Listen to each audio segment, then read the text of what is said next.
Udah. Assalamualaikum warahmatullahi wabarakatuh. Waalaikumsalam warahmatullahi wabarakatuh. Waalaikumsalam, Pak Fahrin. Waalaikumsalam. Oke, di sini kami akan mempresentasikan materi kami, yaitu perkembangan internet. Sebelumnya, kita perkenalan terlebih dahulu. Perkenalkan, nama saya Fahril Andrian Fajri. Saya Erik Firmano Rizky. Saya Maulida Pratiwi. Saya Indra Natasha.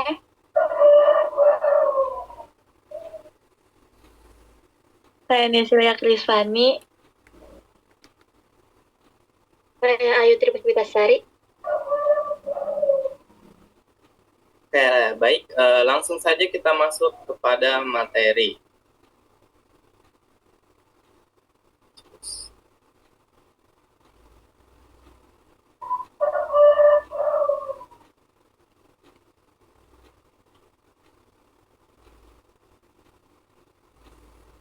Oke teman-teman, selamat pagi. Saya Indra Natasha. Saya akan mengawali presentasi hari ini dari materi timeline atau tahapan generasi perkembangan internet. Kalau kita lihat dari sejarahnya, internet itu berkembang sedikit demi sedikit sampai akhirnya bisa secanggih sekarang. Awalnya, internet bukan dibuat untuk hiburan atau sosial media seperti sekarang, tapi untuk kebutuhan militer dan penelitian. Jadi sekitar tahun 1960 sampai 1970-an, para peneliti bikin jaringan yang namanya ARPANET. Jadi singkatnya ARPANET itu nenek moyang internet. Jaringan pertama yang menghubungkan komputer jarak jauh yang dulu dibikin sama Departemen Pertahanan Amerika. Tujuannya apa? Tujuannya supaya beberapa komputer bisa saling terhubung dan tetap bekerja walaupun salah satu jaringan yang lain itu rusak. Dari sinilah konsep internet modern lahir. Terus masuk ke tahun 1980-an, muncul protokol bernama TCP atau IP. Singkatnya itu bahasa standar yang dipakai komputer seluruh dunia untuk ngobrol. Jadi begitu TCP atau IP ini dipakai, jaringan dari berbagai negara bisa saling terhubung dan ngerti nyambung satu sama lain.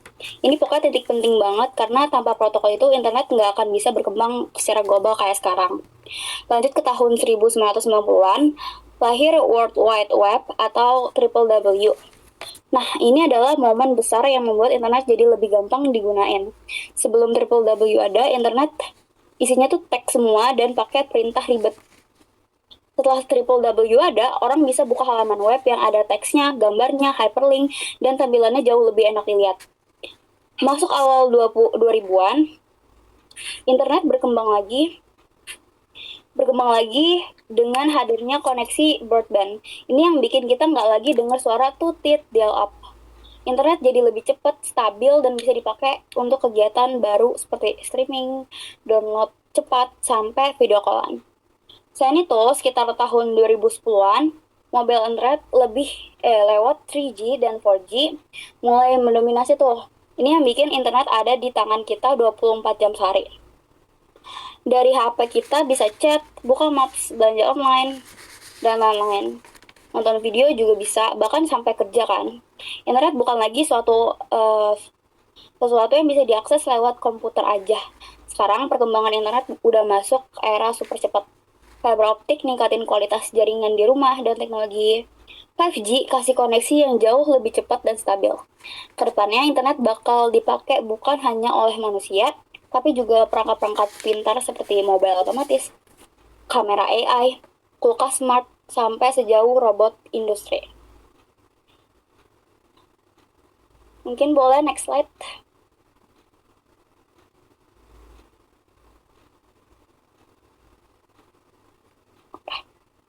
Selanjutnya ada perbedaan sebelum dan sesudah adanya inovasi internet.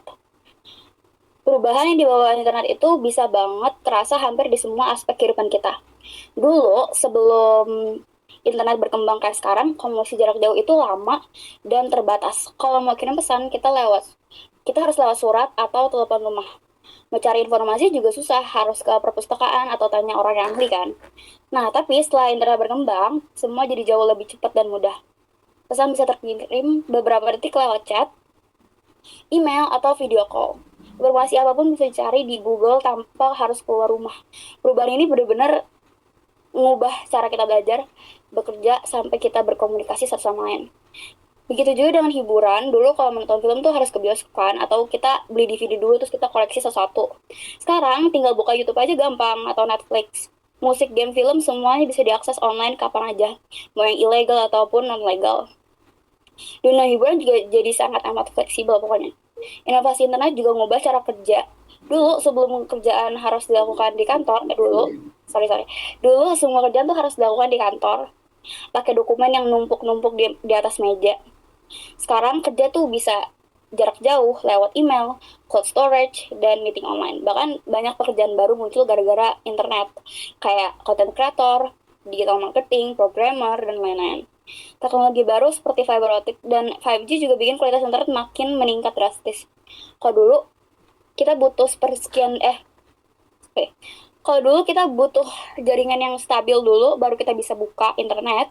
Kalau sekarang cuma butuh sekian detik. Video call yang dulu patah-patah sekarang bisa smooth banget dan super halus. Perbedaan kecepatannya itu sangat amat terasa. Jadi secara garis besar, internet membuat semua hal jadi lebih cepat, lebih mudah, lebih terhubung, dan lebih efisien. Kehidupan kita berubah total karena inovasi yang terjadi di dunia internet, dan perkembangan ini terus berlanjut sampai sekarang. Terima kasih.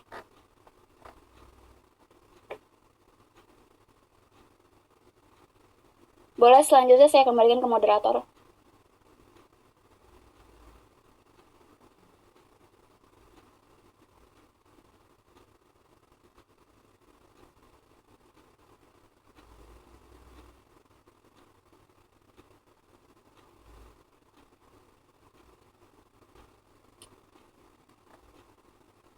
Boleh selanjutnya saya kembalikan ke moderator. Pak Haril nge-lag gitu ya. Iya, langsung aja next slide, siapa yang baca? Langsung aja ya. Apa tunggu dulu PPT? Pak Haril aman. Nah, selanjutnya kita akan membahas cara kerja teknologi dan contoh aplikasi yang diterapkan di kehidupan nyata saat ini ya teman-teman. Nah, cara kerja yang pertama itu ada cara kerja internet. Nah, dimulai dari ini sebenarnya sama ketika kita mengirim pesan sistemnya, cuman pada format pada format cara kerja ini kelewat. Pak Haril kelewat.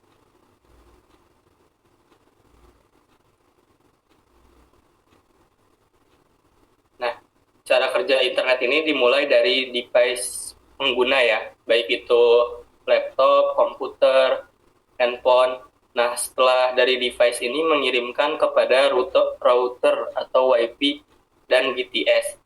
WiFi yang sering kita temui di tempat-tempat yang membutuhkan WiFi ya, bahkan di rumah kita pun ada. Nah, dari WiFi ini akan disalurkan lagi ke ISP atau Internet Service Provider. Nah, selanjutnya diteruskan ke Internet Backbone dan sampai di server tujuan. Secara ringkas penjelasannya itu, device pengguna mengirim permintaan, misalnya buka Google. Nah, data yang dikirim itu ke router atau BTS lalu diteruskan ke modem. Ini disebutnya juga bisa modem. Nah, ISP memverifikasi jaringan dan memberikan akses internet. Selanjutnya data melintas ke backbone internet atau kabel optik global dan sampai di server tujuan server tujuan memproses permintaan hingga mengirim balasan.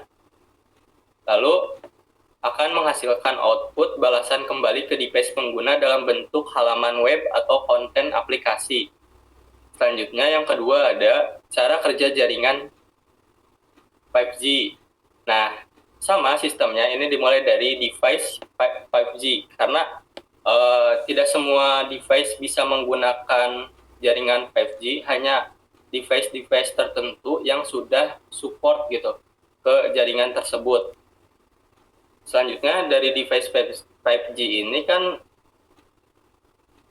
menghubungkan ke small cell atau BTS 5G, lalu ke edge computing, ke core network 5G, yang terakhir internet atau cloud atau server. Nah, dijelaskan kembali device ini terhubung ke BTS dengan latensi sangat rendah. Yang kedua, small cell meningkatkan jangkauan dan kecepatan transfer data. Edge computing memproses data dekat lokasi pengguna jadi lebih cepat. 5G core network mengatur koneksi, keamanan, dan mobilitas jaringan. Yang terakhir, data dilanjutkan ke internet, cloud, atau server sesuai kebutuhan dari apa yang aplikasi kita minta. Next. Sebelumnya ini dulu ya, keunggulan 5G ini juga kecepatannya lebih tinggi, lebih dari 10 Gbps. Bisa menangani jutaan perangkat dalam radius kecil. Boleh next.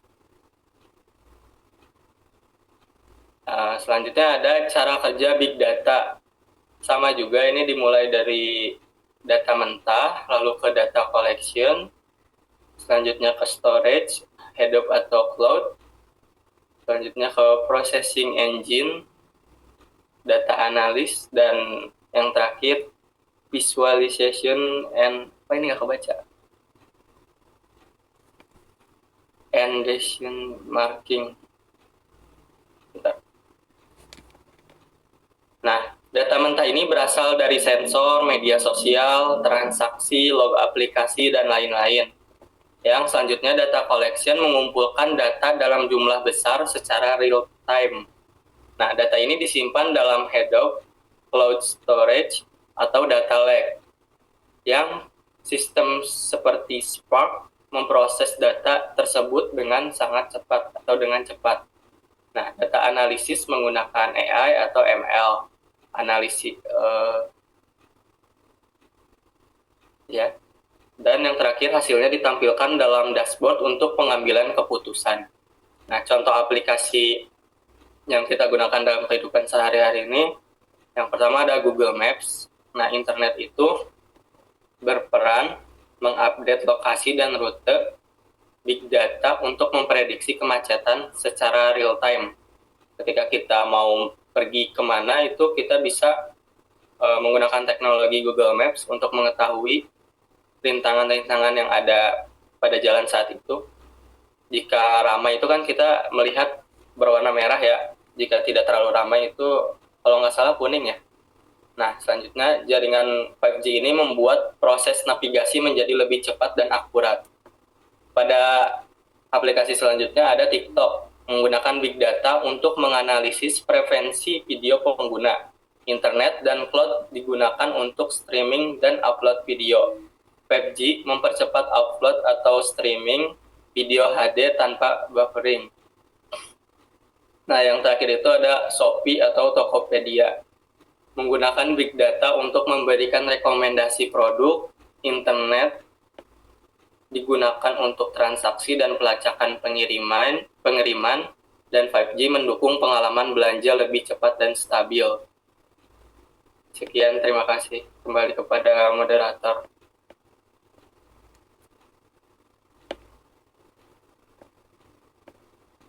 Oke, materi berikutnya itu kaitan perkembangan internet dengan literasi digital. Yang pertama ada akses digital. Pada bagian ini saya akan menjelaskan tentang akses digital dan bagaimana perkembangan internet mempengaruhinya. Yang pertama yaitu perkembangan internet yang semakin cepat membuat akses terhadap layanan digital menjadi lebih mudah. Dengan broadband, kegiatan seperti belajar online, video conference, dan upload-download, tugas menjadi lebih lancar dan stabil. Yang kedua, penggunaan fiber optik meningkatkan kualitas jaringan. Fiber optik memberikan koneksi yang lebih stabil dan latensi rendah, sehingga kegiatan real-time seperti ujian online dan presentasi video bisa berjalan tanpa banyak hambatan. Yang ketiga, yakni Hadirnya jaringan 4G dan 5G memperluas akses melalui smartphone. Pelajar dan mahasiswa bisa mengakses e-learning, cloud, dan berbagai aplikasi pendidikan dengan lebih cepat dan fleksibel. Yang keempat, masih ada kesenjangan digital akibat perbedaan infrastruktur. Daerah perkotaan umumnya sudah memiliki akses fiber optik dengan jaringan cepat, sedangkan daerah pedesaan masih sering mengalami sinyal lemah atau jaringan lambat. Dan yang terakhir itu yang kelima, harga internet yang semakin terjangkau juga meningkatkan inklusi digital. Masyarakat jadi lebih mudah untuk terhubung dengan layanan pendidikan, ekonomi digital, hingga layanan produk online. Berikutnya akan dijelaskan oleh Nessie. Baik, selanjutnya ada keamanan digital dalam perkembangan internet. Keamanan digital adalah praktik perlindungan sistem komputer, jaringan, perangkat, dan data dari akses pengguna atau kerusakan yang tidak sah. Ini mencakup perlindungan terhadap ancaman seperti peretasan, phishing, antivirus, atau otentiknya dua faktor, dan kebiasaan seperti melakukan daring, membagi sharing itu juga menjadi faktor keamanan. Terus yang kedua, jika keamanan digital tidak dijaga, dampaknya antara lain itu pencurian identitas, kerugian finansial, kerusakan reputasi, dan ketidaknyamanan pelaku kejahatan terhadap penyalahgunaan data pribadi untuk melakukan penipuan, membuka rekening palsu, atau melakukan transaksi ilegal atas nama korban. Hal ini bisa berdampak serius pada keuangan, karir, atau hubungan pribadi seseorang. Cara mencegah ancaman keamanan digital internet membutuhkan kombinasi penerapan teknologi dan perilaku daring yang cerdas. Langkah utama meliputi penggunaan, contohnya itu jangan menggunakan kata sandi yang sama kepada web lain, atau kalian menggunakan aplikasi lain itu jangan menggunakan kata sandi yang sama. Terus cadangkan data. Ini melakukan pencadangan data penting secara berkala.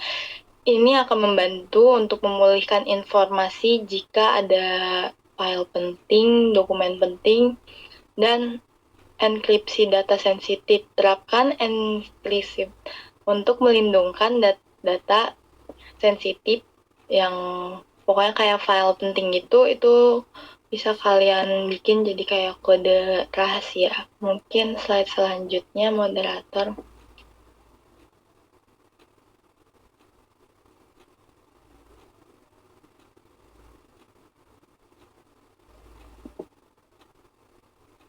Selanjutnya, jejak digital dalam perkembangan internet. Jejak digital adalah rekaman jejak informasi atau data yang ditinggalkan saat seseorang menggunakan internet dan perangkat digital.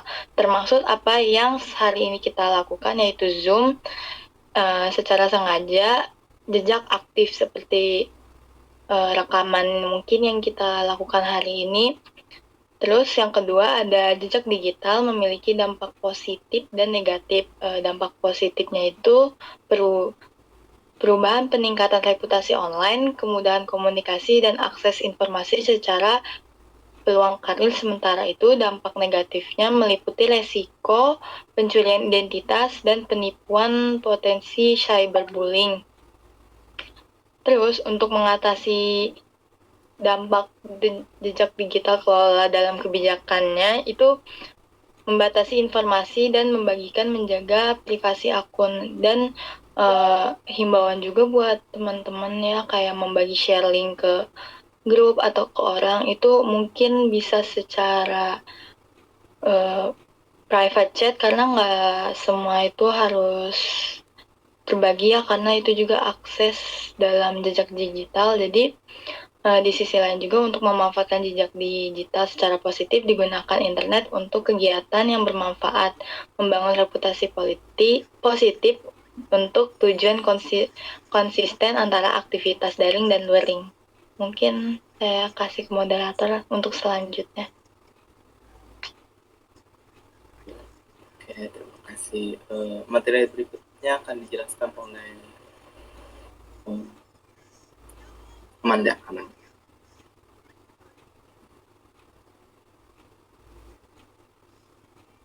Baik, selanjutnya ada etika digital. Etika digital adalah aturan dan nilai-nilai yang mengatur bagaimana kita menggunakan teknologi secara benar. Saat ini banyak masalah yang muncul karena teknologi berkembang sangat cepat. Misalnya, perusahaan bisa memakai data pengguna tanpa izin yang jelas, sehingga privasi kita terancam. Selain itu, data pengguna juga bisa disalahgunakan untuk profiling atau mengkelompokkan orang berdasarkan kebiasaan mereka.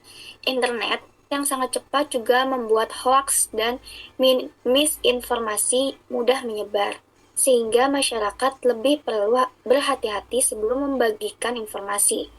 Di lingkungan kampus juga ada etika penggunaan jaringan, seperti tidak menyalahgunakan Wi-Fi untuk aktivitas ilegal atau yang melanggar peraturan.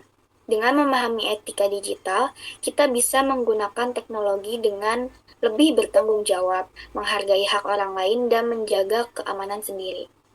Slide selanjutnya.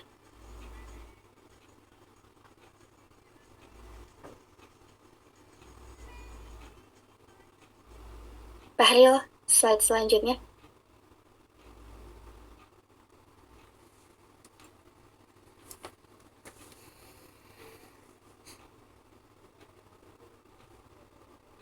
Bahril, moderator, tolong. Udah ganti belum? Iya, ganti. Ini nge-lag. Ya.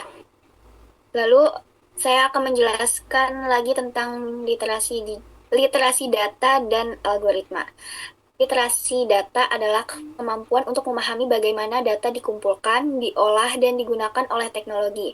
Saat ini, hampir semua kegiatan digital yang kita lakukan menghasilkan data, seperti menonton video, mencari lokasi, hingga menggunakan perangkat seperti smartwatch. Data tersebut terkumpul dalam jumlah yang sangat besar, dan inilah yang disebut dengan big data. Big data memiliki karakteristik volume besar, kecepatan tinggi, dan bentuk yang beragam. Data ini kemudian dianalisis untuk memahami pola perilaku pengguna. Misalnya, TikTok dan YouTube menampilkan video yang sesuai dengan minat dan berdasarkan riwayat tontonan dan interaksi kita. Lalu ada pemrosesan data menjadi semakin cepat dan efisien berkat jaringan 4G dan perangkat LOT. 4G memungkinkan pengiriman data secara real-time, sementara LOT seperti sensor rumah, mobil pintar, dan perangkat kesehatan terus mengirimkan data otomatis ke sistem. Kombinasi keduanya membuat teknologi bisa merespon lebih cepat dan akurat. Selanjutnya ada artificial intelligence atau AI yang berperan penting dalam menganalisis data tersebut. AI menggunakan algoritma machine learning untuk menemukan pola, membuat prediksi, dan memberikan rekomendasi. Contohnya, AI dapat mendeteksi transaksi mencurigakan, mempersonalisasi rekomendasi belanja, atau menganalisis gambar medis. Algoritma sangat mempengaruhi perilaku masyarakat karena menentukan konten apa yang muncul di layar kita setiap hari. Dampaknya, masyarakat bisa masuk ke filter bubble, yaitu hanya melihat informasi yang sesuai kebiasaan mereka, yang membuat pandangan jadi sempit dan mudah terpengaruh bias. Selain itu, hoaks dan konten sensasional lebih cepat viral karena algoritma memprioritaskan konten yang banyak interaksi. Akhirnya, pola konsumsi informasi jadi tidak seimbang dan privasi masyarakat semakin rentan karena ada data yang terus dikumpulkan untuk personalisasi. Baik, cukup.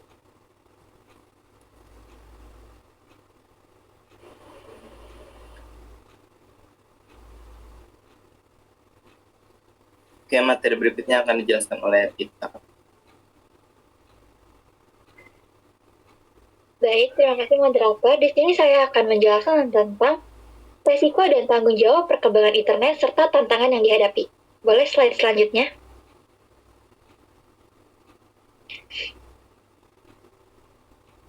Nah, pertama ada resiko perkembangan internet nih teman-teman.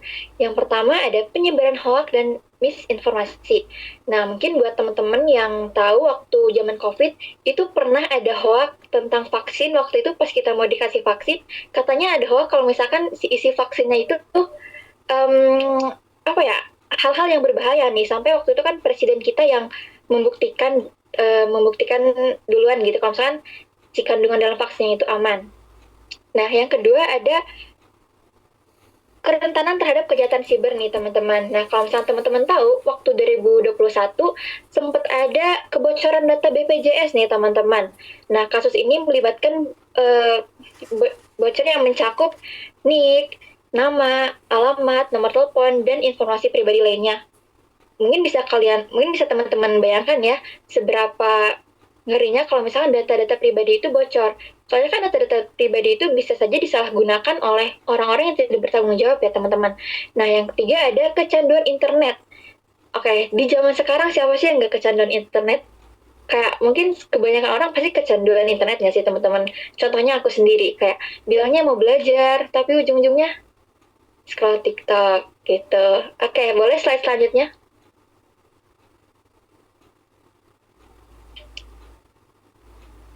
Oke. Slide selanjutnya, Fahril. Ini Fahril. Oh my God.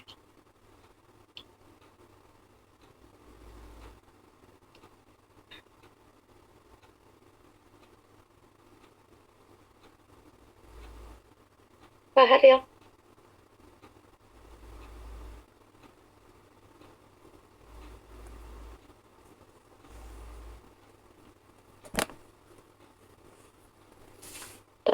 Ini Fahril kemana ya?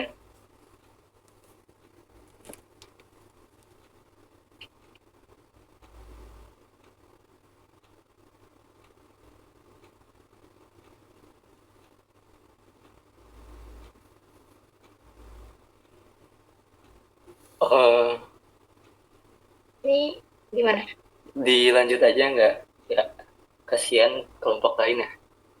Oke, aku lanjut ya.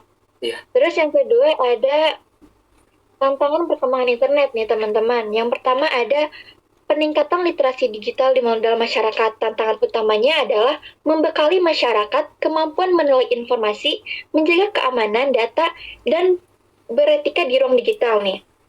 Yang kedua, ada regulasi dan perlindungan data pribadi. Perlu aturan yang kuat untuk melindungi konsumen dari penyalahgunaan data oleh platform digital maupun kejahatan siber. Dan yang ketiga, mengatasi kesenjangan digital. Tidak semua wilayah atau kelompok memiliki akses internet yang sama nih teman-teman. Sehingga kesenjangan pengetahuan dan kesempatan mungkin akan berbeda gitu. Dan yang terakhir ada tanggung jawab dalam perkembangan internet nih teman-teman. Nah, pengguna internet bertanggung jawab untuk menggunakan informasi secara kritis, menjaga keamanan serta privasi data, menghormati etika digital, dan mencegah penyebaran konten yang mungkin merugikan seperti hoax, ujaran kebencian, atau pelanggaran hak cipta teman-teman. Nah, mungkin itu saja materi dapat saya sampaikan. Saya akan kembalikan ke moderator. Oke, berikutnya kita masuk ke sesi tanya jawab. Jadi jika ada yang bertanya,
Guys, apakah ada yang mau bertanya?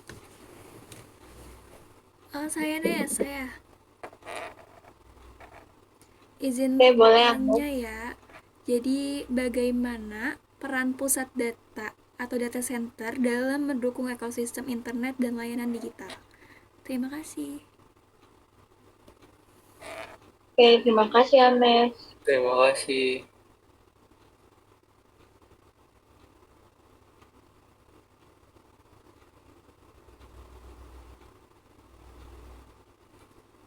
Mungkin untuk mempersingkat waktu boleh dijawab.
Halo, ada Indira gak?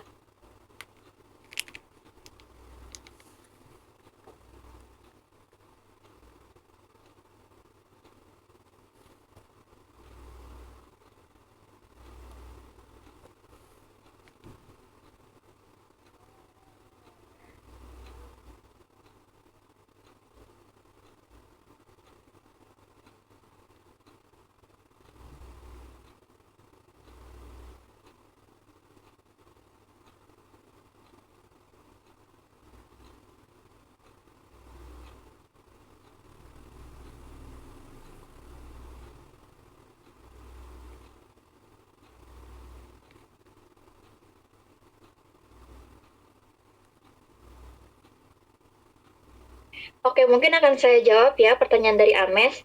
Jadi pertanyaannya itu, bagaimana peran pusat data dalam mendukung ekosistem internet dan layanan digital? Nah, jadi jawabannya, pusat data berperan sebagai inti penyimpanan atau pengolahan dan distribusi data dalam ekosistem internet. Semua layanan digital seperti media sosial, e-commerce, perbankan, hingga aplikasi AI berjalan karena data center yang menyediakan, pertama, penyimpanan data yang aman dan terstruktur, kedua, server untuk menjalankan aplikasi dan layanan online, ketiga, konektivitas jaringan berkecepatan tinggi, dan yang keempat, kendala melalui sistem backup dan redundansi. Dan yang kelima, keamanan untuk melindungi data dari serangan dan kebocoran. Apa cukup, Ames? Cukup Vita, terima kasih. Terima kasih.